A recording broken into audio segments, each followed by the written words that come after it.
Assalamualaikum warahmatullahi wabarakatuh.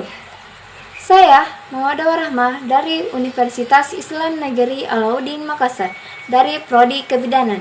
Beberapa alat-alat yang ada di rumah sakit pada pelayanan kebidanan: inkubator, ventilator neonatal, CPAP (Continuous Positive Airway Pressure), syringe pump dan infusion pump, monitor pasien neonatal, fototerapi pulse oximeter neonatal, alat resusitasi neonatal, lampu pemanas radian warmer, nebulizer neonatal, timbangan digital bayi, stetoskop neonatal, pompa ASI, transport, inkubator, pinar, Doppler, USG, ultrasonografi, CTG, kardiotokografi, spekulum, kuret, alat resusitasi bayi, tensimeter, dan stetoskop, infuset, vakum, ekstraktor, dan forceps, alat hekting yaitu nalpudar hekting, benang hekting, pinset kirurgis, APD, alat pelindung diri yaitu kacamata, celemek, sepatu, masker, topi, handscoon steril, spuit, partuset, gunting, tali pusat, klen tali pusat, kasa steril, tempat khusus untuk obat-obatan, apotik, berangkar, dan lain-lain. Di sini saya mengambil secara umum karena disebut satu-satu sangat banyak. Rumah sakit merupakan tempat pelayanan kesehatan yang besar, yang fasilitasnya memadai dan sudah pasti alat-alatnya canggih. Beberapa alat-alat yang ada di puskesmas pada pelayanan kebidanan yang merupakan fasilitas kesehatan tingkat pertama menyediakan layanan medis dasar untuk masyarakat: kursi ginekologi, Doppler, pinar, kit pemeriksaan HB dan gula darah, alat resusitasi bayi, tabung oksigen, obat-obatan dasar, tablet zat besi, obat-obatan dasar tablet yaitu tablet zat besi asam, folat, vitamin, oksitosin, imunisasi bayi yaitu BCG, polio, campak, hepatitis, gunting yaitu tali pusat, klen tali pusat, kasa steril, alat pelindung diri APD.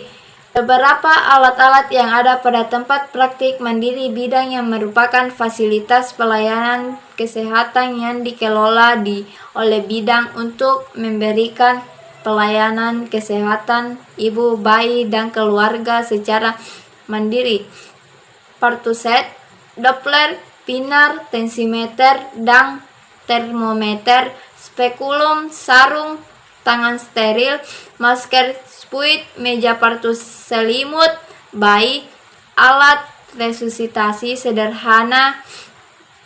Alasan ketidakadaannya beberapa alat-alat instrumen pada pelayanan karena adanya perbedaan fasilitas kesehatan karena memiliki fungsi, kapasitas, dan tingkat pelayanan yang berbeda. Kalau rumah sakit itu memang dirancang untuk menangani kasus yang berat dan rujukan baik yang bersifat darurat maupun elektif. Jadi kalau rumah sakit itu melayani pasien dengan kondisi yang kompleks sehingga memang diperlukan peralatan canggih dan beragam. Kalau di puskesmas biasanya alat-alatnya itu alat-alat sederhana yang memang fokus untuk preventif atau pencegahan. Jadi karena puskesmas itu melayani kasus yang ringan hingga sedang, kemudian pasang anggaran pemerintah dan fokusnya juga lebih pada preventif daripada kuratif. Kalau rumah sakit itu kan lebih ke kuratif. Kemudian kalau puskesmas itu lebih ke preventif atau pencegahan. Jadi memang alat-alatnya itu lebih sederhana dibanding dengan rumah sakit. Kalau dari di tempat PMB biasanya itu lebih fokus pada pelayanan individu, khususnya kehamilan, normal, dan persalinan. Kemudian di sini tidak ada alat canggih karena keterbatasan baik dari segi modal ataupun izin dari praktik bidang untuk menangani kasus tertentu tersebut tidak ada. Ini bisa karena izin praktik, bisa karena biaya pendanaan, kemudian tingkat kasus yang dilayani, kemudian kapasitas tenaga kesehatan yang juga bisa. Jadi ini bergantung ke fasilitas pelayanannya karena semuanya punya batasan masing-masing. Kasus dugaan malpraktik yang dilakukan oleh seorang bidang yang menyebabkan kematian bayi prematur dapat dijerat dengan tindak pidana kealpaan yang mengakibatkan kematian. Berdasarkan pasal 359 KUHP, pelaku yang karena kelalaiannya menyebabkan orang lain mati dapat dijatuhi pidana penjara maksimal 5 tahun atau pidana kurungan maksimal 1 tahun. Selain itu, sesuai dengan pasal 474 ayat 3 Undang-Undang 1 2023 tentang KUHP yang baru, pelaku dapat dijatuhi pidana penjara maksimal 5 tahun atau denda maksimal 500 juta. Jika tindakan pidana tersebut dilakukan dalam menjalankan. Selain tambahan pidana, pelaku juga dapat dijatuhi pidana tambahan berupa pencabutan haknya untuk menjalankan profesinya. Pencabutan hak ini berlaku untuk profesi yang dilakukan oleh pelaku saat kejahatan terjadi.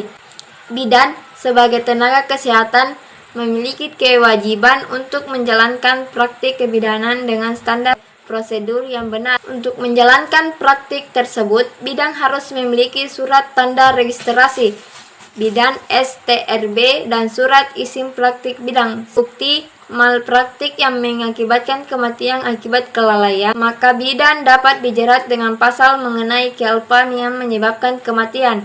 Kealpaan ini mencakup kelalaian dalam melaksanakan tugas profesinya yang mengarah pada akibat fatal yang pada akhirnya dapat menambah hukuman pidana hingga sepertiga lebih berat.